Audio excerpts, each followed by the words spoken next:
Hello, नमस्कार, good morning, कैसे हो आप सभी?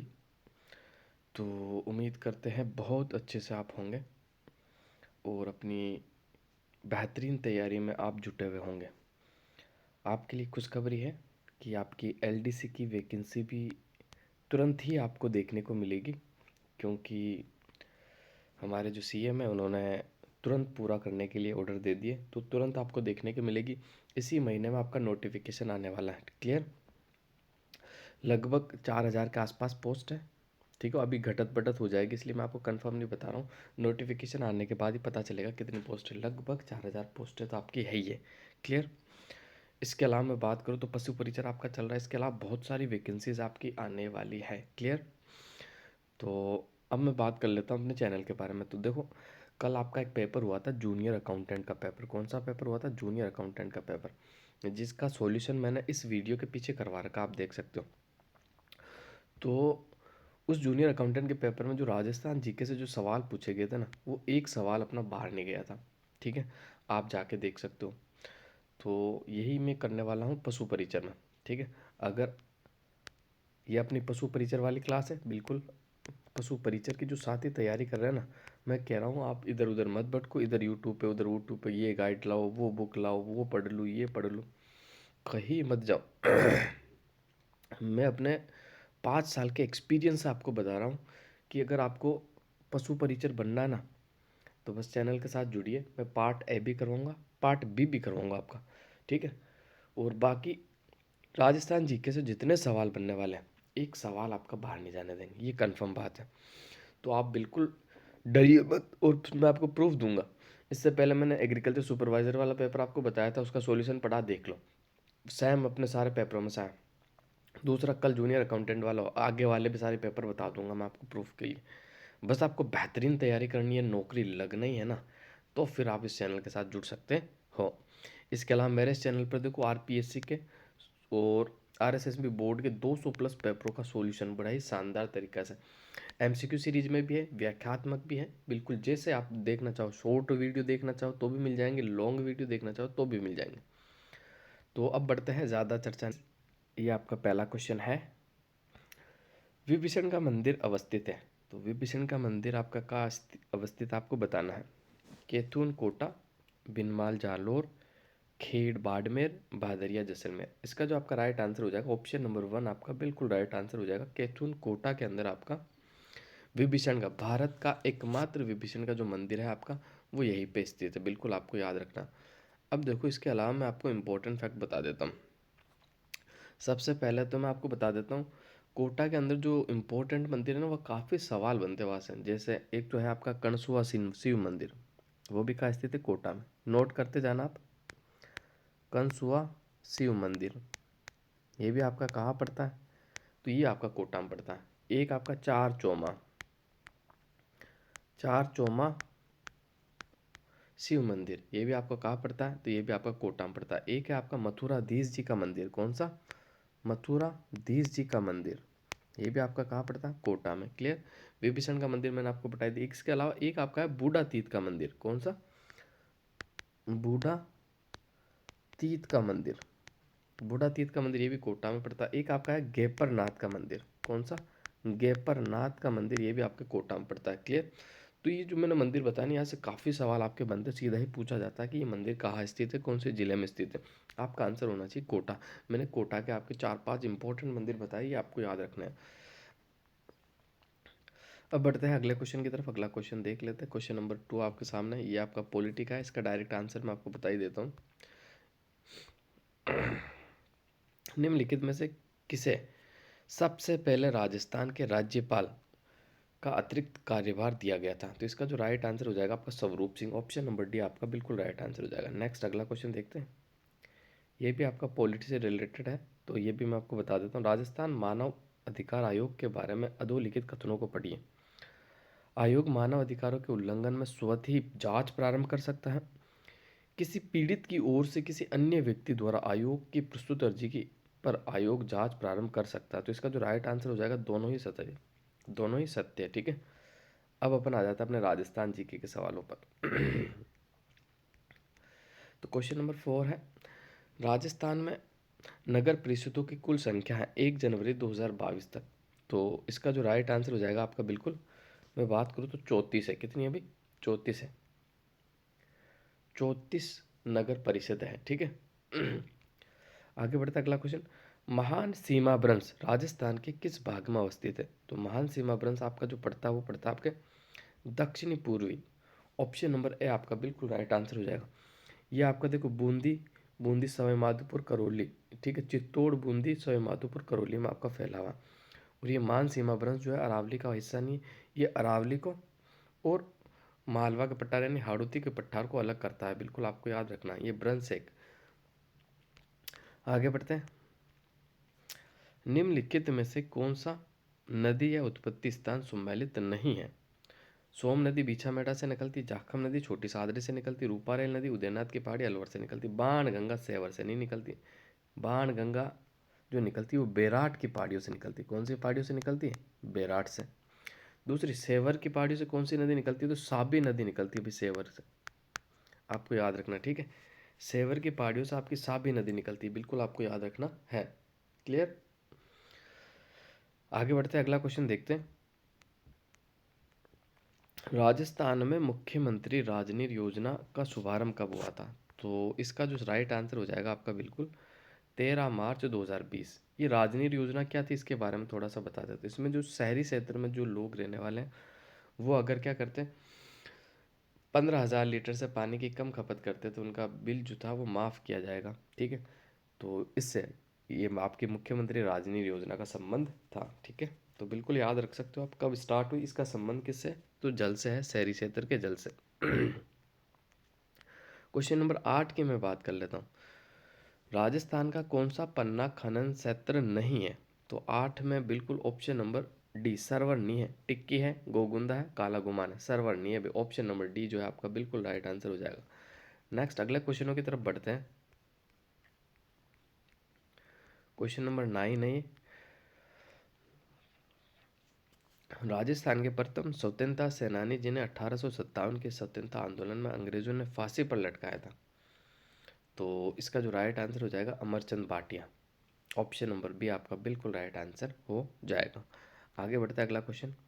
जैत्र सिंह था, तो देखो इस क्वेश्चन को डिलीट किया गया, कारण इसका ये है कि मेवाड़ का शासक भी हुआ जैत्र सिंह और रणथंभौर का शासक भी हुआ, इसीलिए इस क्वेश्चन को डिलीट कर दिया गया। क्लियर? 74वां क्वेश्चन देख लेते हैं। ये आपका पॉलिटी का है, इसका उत्तर देख लो डायरेक्ट, मैं आपको उत्तर बता देता हूँ। सॉरी 74वां नहीं है आपका, कौन सा है ना, गलत बोल दिया मैंने, 11वां सवाल है आपका, है ना। 74वां संविधान संशोधन है। तो 11वें सवाल का आपका जो राइट आंसर हो जाएगा वो ऑप्शन नंबर सी होगा भाई, 1 2 3, ठीक है। आप देख लेना, क्योंकि आपके क्या पॉलिटी नहीं पूछा जाएगा, आपके राजस्थान जी के आएगा, इसलिए फिर मैंने इस सवाल को स्कीप किया है। संत बखना जी, संत दास जी, संत रज्जिब जी किस संप्रदाय से संबंधित है? तो इसका जो संबंध है दादू पंथ से, इन सब का संबंध है दादू पंथ से। दादू पंथ की स्थापना दादू दयाल जी के द्वारा की गई है। दादू पंथ के अंदर 52 स्तंभ है, 52 शिष्य है जिन्हें 52 स्तंभ के नाम से जाना जाता है। दादू पंथ की प्रमुख पीठ आपकी नरैना है। क्या है भाई? नरैना, जो कि कहाँ पड़ती है? जयपुर के अंदर पड़ती है, बिल्कुल आपको याद रखना है। क्लियर? राजस्थान का कबीर किसे कहा जाता है? संत दादू दयाल को राजस्थान का कबीर कहा जाता है। अगले क्वेश्चन की तरफ बढ़ते हैं। राजस्थान का पश्चिमी क्षेत्रीय रेलवे प्रशिक्षण स्कूल कहाँ स्थित है?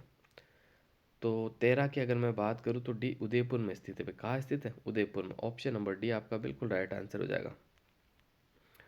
और 14 की मैं बात कर लेता हूँ, तो इंदिरा गांधी नहर का उद्गम किस बांध से होता है? तो 14 का जो आपका राइट आंसर हो जाएगा हैरिके बांध। कौन सा बांध हो जाएगा? हैरिके बांध। ऑप्शन नंबर सी आपका बिल्कुल राइट आंसर हो जाएगा। 15 की मैं बात कर लूँ, शिक्षा संत के रूप में प्रसिद्ध स्वामी केशवानंद का जन्म कहाँ हुआ था? तो 15 का जो राइट आंसर हो जाएगा मंगलूना गांव। ऑप्शन नंबर ए आपका बिल्कुल राइट आंसर हो जाएगा कि स्वामी केशवानंद का जो जन्म हुआ था वो मंगलूना में हुआ था। कहाँ हुआ था? मंगलूना में। नेक्स्ट अगला सवाल। महाराणा कुंभा रचित ग्रंथ संगीत राज कितने रतन कोशों में विभक्त है? कितनी बार मैंने बताया सवाल बनेगा, ये देखो बन चुका है। कई बार पिछले वीडियो मैंने बताया ना, इसलिए कहता हूँ आप जुड़िए, बेहतर तैयारी करेंगे, मिल के तैयारी करेंगे, और अदर अभ्यर्थियों से जो कई और से बट उनसे भी बेहतरीन तैयारी करेंगे अपन। तो अगला सवाल देखते हैं। सवाल नंबर 17 आपके सामने है। लोदरवा प्रसिद्ध है, लोदरवा किसके लिए प्रसिद्ध है? तो लोदरवा आपका जो प्रसिद्ध है जैन मंदिरों के लिए प्रसिद्ध है। ये लोदरवा आपका पड़ता है जैसलमेर के अंदर। कहाँ पड़ता है? जैसलमेर में। अगला क्वेश्चन, केंद्रीय भेड़ और ऊन अनुसंधान संस्थान कहाँ स्थित है? 18 का जो राइट आंसर हो जाएगा आपका बिल्कुल सी हो जाएगा। अब देखो, आप सभी को पता, आप विकानगर तो मुझे पता सबको याद होगा, लेकिन इसकी स्थापना कब हुई? कोई बता सकता है इसकी स्थापना कब हुई? कमेंट करके ज़रूर बताना। बाकी विकानगर टोक तो सबको याद है, लेकिन इसकी स्थापना कब हुई ये आपको बताना है। 19 देख लेते हैं। 19, भारतीय संविधान के किस अनुच्छेद के तहत राज्यों की विधान परिषद का गठन किया जा सकता है? तो 19 का जो राइट आंसर हो जाएगा आपका ऑप्शन नंबर बी 169। अगला क्वेश्चन, यूनेस्को ने राजस्थान के कितने किलों को विश्व धरोहर सूची में शामिल किया गया? तो मैंने बताया था ना आपको, जून जून 2013 के अंदर राजस्थान के 6 पहाड़ी किलों को, कितने पहाड़ी किलों को यूनेस्को की सूची में शामिल किया गया? 6। कौन कौन से 6? इसमें से देखो, कल भी सवाल आया था, कल जूनियर अकाउंटेंट का आपका पेपर हुआ था, उसमें सवाल यूँ बना था कि निम्नलिखित में से कौन यूनेस्को की सूची में शामिल नहीं है। उसमें एक दो किले थे, एक आपका जंतर मंतर था, ठीक है, और एक आपका केवलादेव था। उसमें एक मेहरानगढ़ दे रखा था, वो कुछ शामिल नहीं, क्योंकि 6 किलो में कौन कौन से है, तो इसलिए कहता हूँ ट्रिक याद रखो। एक तो गाजर खाओ, एक चीकू खाओ, और एक आम खा लो। ये ये 3 चीज़ें अगर आपने खा ली ना, तो आपको विश्व धरोहर सूची में शामिल किलों के नाम याद हो जाएंगे। घाघरा, जैसलमेर, रणथंभौर, चित्तौड़गढ़, कुंभलगढ़, आमेर। क्लियर? ये ट्रिक आपको याद रखनी। इसके अलावा भी देखो, यूनेस्को की सूची में जो शामिल है, सबसे पहले होता है केवलादेव राष्ट्रीय उद्यान। कौन सा? केवलादेव राष्ट्रीय उद्यान। केवलादेव राष्ट्रीय उद्यान की बात करूँ तो जंतर मंतर, जंतर मंतर के बाद ये 6 किले, 6 किलो के बाद जयपुर का परकोटा। ठीक है, तो ये 9 साइटें जो है आपकी, ये आपके विश्व धरोहर सूची में शामिल है। अमूर्त, अमूर्त साइट की बात कर लो तो अमूर्त में कालबेलिया नृत्य है भाई। ठीक है, कौन सा नृत्य? कालबेलिया नृत्य, वो भी शामिल है, आपको याद रखना। अल्लाह जिल्ला बाई की पहचान किस क्षेत्र में है? अल्लाह जिल्ला बाई की जो पहचान है वो मांड गायन में, मांड गायिका आपकी अल्लाह जिल्ला बाई। क्लियर? अगला क्वेश्चन देखते हैं, बहुत शानदार क्वेश्चन है, ये 22वां क्वेश्चन है। देखो, शाहजहां द्वारा शाह शुजा के विरुद्ध भेजी गई मुगल सेना निम्नलिखित में से किस शासक ने नेतृत्व किया था? तो 22 का आपका जो बिल्कुल राइट आंसर हो जाएगा मिर्जा राजा जयसिंह। किसके द्वारा? मिर्जा राजा जयसिंह। ऑप्शन नंबर सी आपका बिल्कुल राइट आंसर हो जाएगा। क्लियर? बढ़ते हैं अगले क्वेश्चन की तरफ। सारंगपुर का युद्ध कब लड़ा गया था? सारंगपुर का युद्ध जो लड़ा गया था आपका 1437 के अंदर लड़ा गया था। बिल्कुल आपको याद रखना है। इसी युद्ध में विजय के उपलक्ष्य में विजय स्तंभ चित्तौड़गढ़ का निर्माण करवाया था महाराणा कुंभा ने। बिल्कुल आपको याद रखना है। अगला क्वेश्चन, कौन सा संरक्षित क्षेत्र और जिला सम्मिलित नहीं है? ये आपको देखना। देखो, सुंदा माता जालोर सिरों में पड़ता है, बिल्कुल सम्मिलित है। गोगेला नागौर में पड़ता है, यही आपका RS प्री में पूछा गया। रोटू बिल्कुल नागौर में पड़ता है। गुडा विश्नोई जयपुर में नहीं पड़ता है, ये आपका गलत हो गया। गुडा विश्नोई तो आपका ब्लू सिटी में पड़ता है, जोधपुर। कहाँ पड़ता है? जोधपुर। देखो, कल एक शानदार सवाल पूछा गया था जूनियर अकाउंटेंट का जो सेकंड पेपर हुआ था ना, उसमें उसमें देखो, एक तरफ है ना रंग दिए हुए थे आपको। देखो मैं बताता हूँ एक तो था नीला रंग, देखना सुनना, मैं देखो थोड़ा छोटा सा लिख के आपको बताता हूँ। एन से आपका नीला रंग हो गया, और एक था आपका ब्लू, और एक आपका था पिंक, और एक था आपका बैंगनी। ठीक है, बैंगनी, बैंगनी से भी लिख रहा हूँ मैं। और एक तरफ सीटियाँ दी हुई थी, पता है? एक तो था आपका जयपुर, एक था आपका जोधपुर, ठीक है, और एक था आपका जयपुर जोधपुर हो गया, एक एक था आपका, सॉरी सॉरी, एक तो नीला, नीला नीला नहीं था, सॉरी सॉरी, है ना ब्लू, इसको नीला नहीं, इसको वाइट कर लो, वाइट कलर था। जयपुर हो गया, जोधपुर हो गया, एक उदयपुर, एक झालावाड़, ये ऑप्शन में दिए हुए थे। अब देखो, मैं आपको बता, ब्लू सिटी तो जोधपुर को कहते हैं। क्लियर हो गया आपका? नीला शहर आपका जोधपुर हो जाएगा।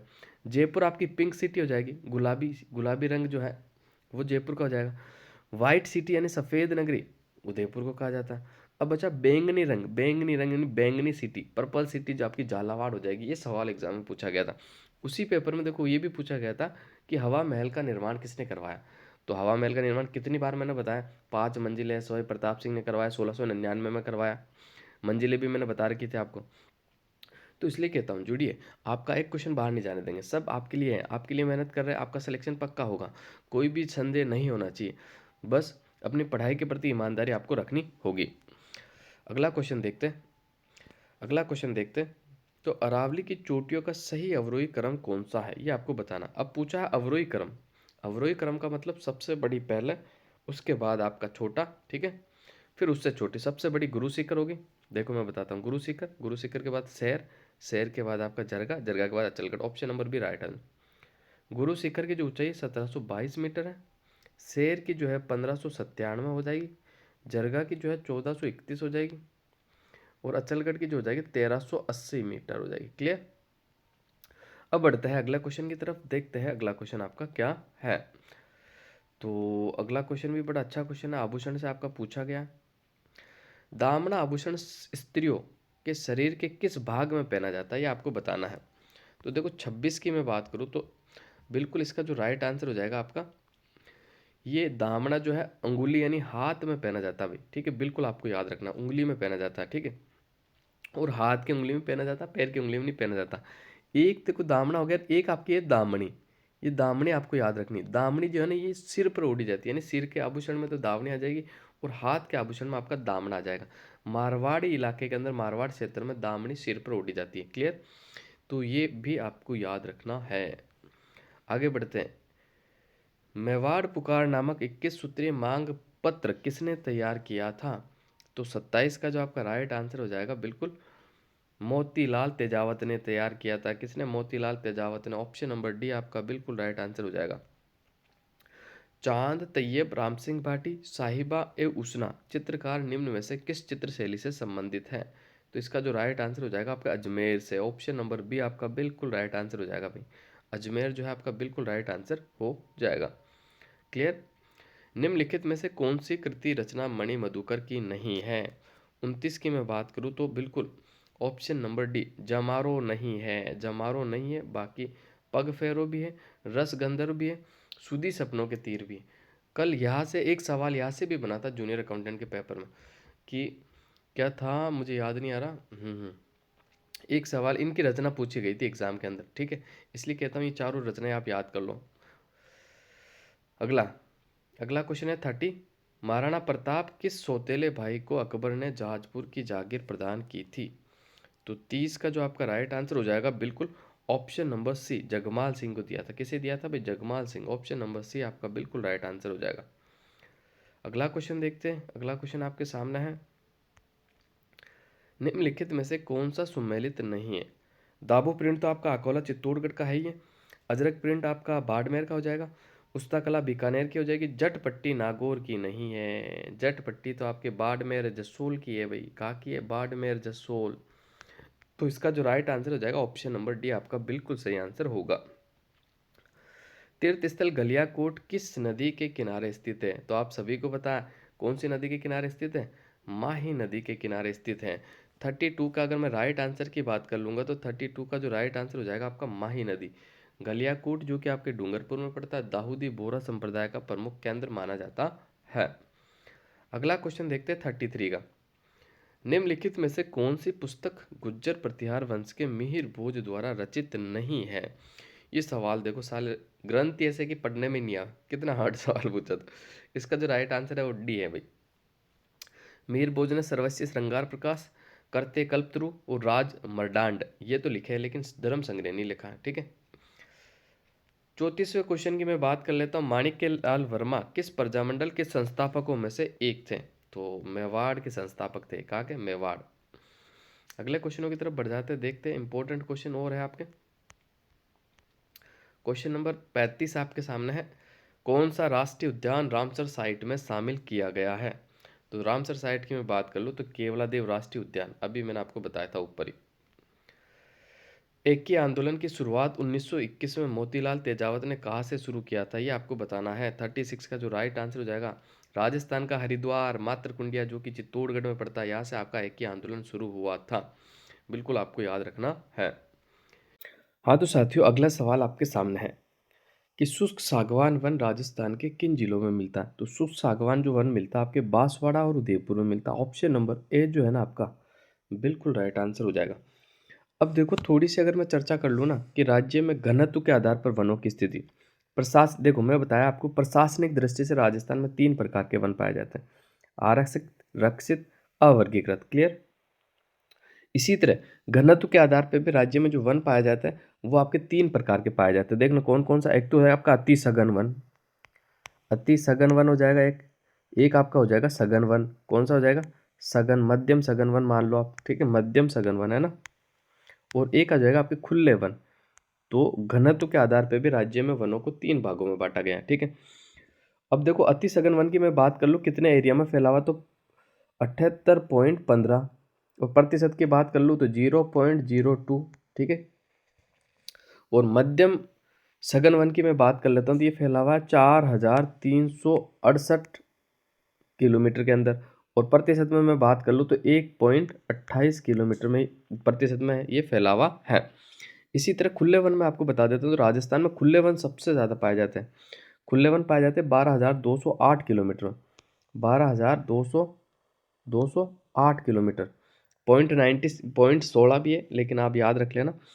तो खुले वन जो पाए जाते प्रतिशत की दृष्टि से अगर आपको पूछ लिया जाए तो 3.57% में पाए जाते हैं। एक बार वापस से रिपीट कर देता हूँ, कंफ्यूज नहीं होना, समझ में नहीं आया तो सुनो। अति सघन वन राजस्थान में सबसे कम पाए जाते हैं, खुले वन राजस्थान में सबसे ज़्यादा पाए जाते हैं। मैं बात कर रहा था राज्य में घनत्व के आधार पर वनों की स्थिति 3 भागों में बांटा गया, अति सघन वन, मध्यम सघन वन, खुले वन। अति सघन वन 78 वर्ग किलोमीटर में फैला हुआ 0.02% है प्रतिशत में पूछे तो।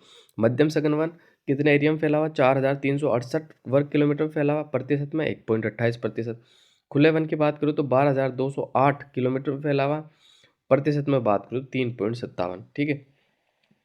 और ऑल ओवर अगर मैं कुल वनावरण की बात करूँ तो आपका हो जाएगा 4.87, ठीक है, ये आपको याद रखना है। क्लियर। इसके अलावा देखो मैं और बात कर लेता हूँ, अगर कभी झाड़ी वन आपको प्रतिशत में पूछ लिया जाए तो आपको याद रखना 1.41% पर राजस्थान में झाड़ी वन फैला हुआ है। क्लियर। अब मैं आपको बताता हूँ सर्वाधिक वन क्षेत्र राजस्थान में। क्लियर। सबसे ज़्यादा वन की मैंने आपको ट्रिक भी बताई थी, मैंने याद कहा था कि भाई सर्वाधिक एरिया अगर पूछे तो UAPB याद रखना। ये क्या है? UAPB, उदयपुर, अलवर, प्रतापगढ़ और आपका क्या हो जाएगा 12। क्लियर। ये ट्रिक आपको याद रखनी। सबसे ज़्यादा वन का बता देता हूँ, अगर अगर कभी पूछ ले तो 2753.39 वर्ग किलोमीटर में उदयपुर में सबसे ज़्यादा वन पाए जाते हैं। एरिया के हिसाब से बता रहा हूँ, क्षेत्रफल के हिसाब से ये ट्रिक है आपकी। अब मैं प्रतिशत के हिसाब से अगर आपको ट्रिक बताऊँ तो याद रखना UPSC civil services exam Udaipur, ठीक है, उदयपुर, प्रतापगढ़, सिरोही, करौली, ठीक है। क्लियर। ये आपको याद रखना। ये हो गया, ठीक है। अब मैं आपको बता देता हूँ न्यूनतम वन क्षेत्र भी बता देता हूँ। न्यूनतम वन क्षेत्र की जो आपकी ट्रिक है ये याद रखना आपको। देखो चूहा, जो गा, चू से चूरू, हा से हनुमानगढ़, जो से जोधपुर, गा से गंगानगर, ये आ गया आपका न्यूनतम वन क्षेत्र। एरिया के हिसाब से न्यूनतम बता रहा हूँ। अब मैं आपको प्रतिशत के हिसाब से भी बताता हूँ जिससे कि आपको कन्फ्यूजन खत्म हो जाए बिल्कुल। तो मैंने आपको बता दिया, ठीक है। अब मैं बताता हूँ आपको न्यूनतम वन क्षेत्र प्रतिशत के हिसाब से सबसे कम वन का पाया जाता है, ठीक है। तो इसकी जो एक मैंने ट्रिक बताई थी आपको, जोचू जेबी, जोचू जेबी, जोचू जेबी, जोचू जेबी, ठीक है। जोधपुर, चूरू, जैसलमेर, बीकानेर, ठीक है। ये आपको याद रखना है। देखो मैंने 4 ट्रिक आपसे शेयर करी है, इन ट्रिकों को आप याद रखते हो तो वन से अगर आपका जो पूछा जाएगा ना सवाल वो आपका क्लियर हो जाएगा। एक तो मैंने सबसे पहले आपको बताया UAPB, फिर मैंने आपको बताया UPSC, फिर मैंने बताया आपको चूहा, जोगा, फिर मैंने आपको बताया जो चू जेबी। ये 4 ट्रिक याद रखनी। ये ट्रिक आपकी सर्वाधिक कितने क्षेत्रफल में वन पाए जाते हैं, सर्वाधिक क्षेत्रफल में वन कौन से जिलों में पाए जाते हैं, ये आपकी प्रतिशत की दृष्टि से सबसे ज़्यादा वन कहाँ पाए जाते हैं, ये आपका बिल्कुल क्षेत्रफल की दृष्टि से सबसे कम वन, ये प्रतिशत की दृष्टि से सबसे कम वन। क्लियर। तो इस तरह से आपको याद रखना है। क्लियर हो जाएगा। अब देखो आज कुछ नया भी बता देता हूँ, मैं हर बार आपको बताता हूँ कि नवीनतम वन रिपोर्ट के अनुसार राजस्थान में जो 19वीं वन रिपोर्ट आई थी उसके अनुसार, तो इसके अनुसार मैं आपको बता देता हूँ कि सर्वाधिक वन वृद्धि वाले जिले, तो सबसे आगे आपका अजमेर, अजमेर के बाद जो वन में वृद्धि पाली, पाली के बाद आपका बीकानेर, ये 3 जिले जिसमें सर्वाधिक वृद्धि हुई है वनों के अंदर, ठीक है। 26.45 किलोमीटर वृद्धि हुई अजमेर में। पाली में 26.01% की वृद्धि हुई, ठीक है। और बीकानेर की बात करूँ तो 24.10 किलोमीटर, ये किलोमीटर के हिसाब से मैंने बताया, प्रतिशत में नहीं। और सबसे कमी वाले मैं आपको बता दूं तो ये सवाल एग्जाम में पूछा था आरपीएस ने, सबसे ज़्यादा कमी हुई थी आपके जालोर में। कितना प्रतिशत? तो -32.46%। क्लियर। और दूसरी कमी हुई थी करौली के अंदर 26 वर्ग किलोमीटर की कमी। तीसरी हुई थी आपके सिरोही के अंदर 13 किलोमीटर। तो मैंने आपको बताया 3 सर्वाधिक वृद्धि वाले जिले वनों के अंदर और 3 ही सर्वाधिक कमी वाले जिले वनों के अंदर। तो ये फैक्ट भी आपको याद रखना है। अब बढ़ते हैं अगले क्वेश्चन की तरफ। 38वां क्वेश्चन आपके सामने है, तो देख लेते हैं। राजस्थान में कुषाण शक्ति को संभवतः नष्ट करने वाला कौन सा जनपद था, ये आपको बताना है। तो इसका जो आपका राइट आंसर हो जाएगा, ये योध्या जनपद था भाई। कौन सा जनपद? योध्या जनपद। ऑप्शन नंबर सी आपका बिल्कुल राइट आंसर हो जाएगा, ठीक है। क्लियर। इसके अलावा भी राजस्थान में बहुत सारे जनपद पाए गए, उनके बारे में आपको बता देता हूँ। एक है आपका मत्स्य जनपद। कौन सा जनपद हो जाएगा? मत्स्य जनपद हो जाएगा। मत्स्य जनपद अलवर, करौली, जयपुर और भरतपुर के कुछ भाग में मत्स्य क्षेत्र का मत्स्य जनपद फैला हुआ था। इसकी राजधानी आपकी विराटनगर थी, जिसके आधुनिक नाम बैराट कर दिया गया, ठीक है। बिल्कुल आपको याद रखना।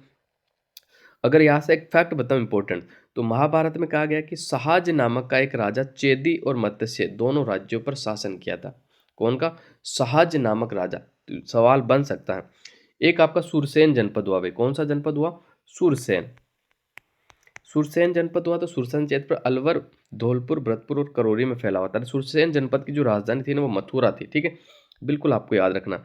जांगल प्रदेश की मैं बात कर लूँ तो वर्तमान बीकानेर, जोधपुर के आसपास का जो एरिया था ना, वो आपके जांगल क्षेत्र में, और इसकी राजधानी अहिचंद्रपुर थी। क्या थी भी? अहिचंद्रपुर इसकी राजधानी थी। एक था आपका सीवी जनपद। कौन सा जनपद? सीवी जनपद। सीवी जनपद जो है, ये मैं बात कर लूँ तो ये चित्तौड़गढ़ के आसपास का जो एरिया था उस समय, मेवाड़ के आसपास, चित्तौड़गढ़ के आसपास का एरिया को सीवी जनपद के नाम से जाना जाता था, ठीक है। और इसकी जो राजधानी थी ना सीवी जनपद की, वो नगरी थी भी। क्या थी? नगरी इसकी राजधानी थी। बिल्कुल आपको याद रखना। और एक है आपका कौन सा? अर्जुनियान, ये वाला जनपद, ठीक है, लिखा हुआ अर्जुनियान। ये जो है अलवर, भरतपुर और आगरा, मथुरा के कुछ भूभाग में आपका फैला हुआ था। बिल्कुल आपको याद रखना, ठीक है। इसके अलावा एक आपका योध्या जनपद। ये योध्या जनपद हनुमानगढ़ और गंगानगर के आसपास के एरिया के अंदर रहता था। तो ये सारे एरिया आपको याद रखने, जनपद भी याद रखने, एग्जाम की दृष्टि से इंपॉर्टेंट है। आगे बढ़ते हैं, अगला क्वेश्चन देख लेते हैं। आज के 2 ही क्वेश्चन बचे अब। विश्व में विश्व में राजस्थान किस गोलार्ध में स्थित है, ये आपको बताना है। कौन से गोलार्ध में स्थित है? तो उत्तर पश्चिमी गोलार्ध, उत्तरी पूर्वी गोलार्ध, दक्षिणी पूर्वी गोलार्ध और दक्षिणी पश्चिमी गोलार्ध। तो 39 का जो आपका बिल्कुल राइट आंसर हो जाएगा, मैं बात करूँ तो उत्तर पूर्वी गोलार्ध में आपका राजस्थान स्थित है। पूरे विश्व में कौन से गोलार्ध में राजस्थान आता? उत्तर पूर्वी गोलार्ध के अंदर आता है। क्लियर। और आज का आखिरी सवाल देख लेते हैं। सवाल नंबर 40 आपके सामने है। जसनाती संप्रदाय की प्रमुख गद्दी कहाँ स्थित है? तो बिल्कुल इसकी जो बात कर लूँ मैं, कत्रियासर में स्थित है भाई। कहाँ? कत्रियासर में स्थित है। जसनाथ जी का जो जन्म हुआ 1582 में हुआ था, ठीक है। इन्होंने समाधि ले ली थी 1600 1600 1606 ईस्वी के अंदर। इन्होंने समाधि ले ली थी, बिल्कुल सॉरी, हाँ बिल्कुल सही। 24 साल की उम्र ही थी इनकी, बिल्कुल। इसके अलावा मैं बात करूँ तो देखो, जसनाती संप्रदाय में एक प्रमुख संत हुए थे लालनाथ। अग्नि नृत्य का संबंध है आपके जसनाथ जी से, बिल्कुल। फतेह फतेह उद्घोष जो होता है वो अग्नि नृत्य के अंदर ही आपका होता है। इसके अलावा मैं और फैक्टों की अगर चर्चा करना चाहूँ तो देखो, मैं आपको कुछ इंपॉर्टेंट फैक्ट बता ही देता हूँ, जो कि आपको याद भी रखना है। देखो, इनकी पत्नी का नाम जो था वो रूपादे था। बिल्कुल आपको याद रखना, इनकी पत्नी का नाम क्या था? रूपादे था। याद रखना आपको, ठीक है। और इनके पिता का नाम था तो हमीर जी जाट थे, ठीक है। क्या नाम था? हमीर जी जाट। बिल्कुल आपको याद रखना। Clear. Sorry sorry sorry sorry guys, इनकी माता थी रूपादे और इनकी जो पत्नी थी ना वो काललदे थी, ठीक है ना। इसको सुधारना, थोड़ा जल्दी जल्दी में गलत हो गया। मैं आपको कोई भी गलत फैक्ट नहीं दूंगा, टेंशन आप बिल्कुल ना लें। इन्होंने देखो 36 नियम दिए थे। कितने नियम दिए थे? 36 नियम इन्होंने दिए थे, ठीक है। इनके गुरु की बात करूँ तो इनके गुरु गोरखनाथ थे भाई। कौन थे? गोरखनाथ। क्लियर। और जसनाती जो संत होते हैं ना, वो गले के अंदर काले रंग का डोरा पहनते हैं। कैसा? काले रंग का डोरा पहनते हैं। बिल्कुल आपको याद रखना है। और इन्होंने 12 वर्ष तपस्या की थी। वो करी थी आपके गोरखमालिया नामक स्थान पे। कहा? गोरखमालिया। क्लियर? इसके अलावा मैं आपको बता दूं तो इनके दो ग्रंथ है जो इंपॉर्टेंट है। एक तो आपका कोंडा ग्रंथ, दूसरा आपका सिंबु दड़ा। सिंभु दड़ा, सिंबु दड़ा तेल। ये दो ग्रंथों का जो संबंध है वो जसनाती संप्रदाय से है। बिल्कुल आपको याद रखना है। तो आज के लिए बस इतना ही। इतने ही क्वेश्चन थे 40। तो क्लास को ज़रूर शेयर करें, आप लाइक भी करें। तो आज के लिए धन्यवाद।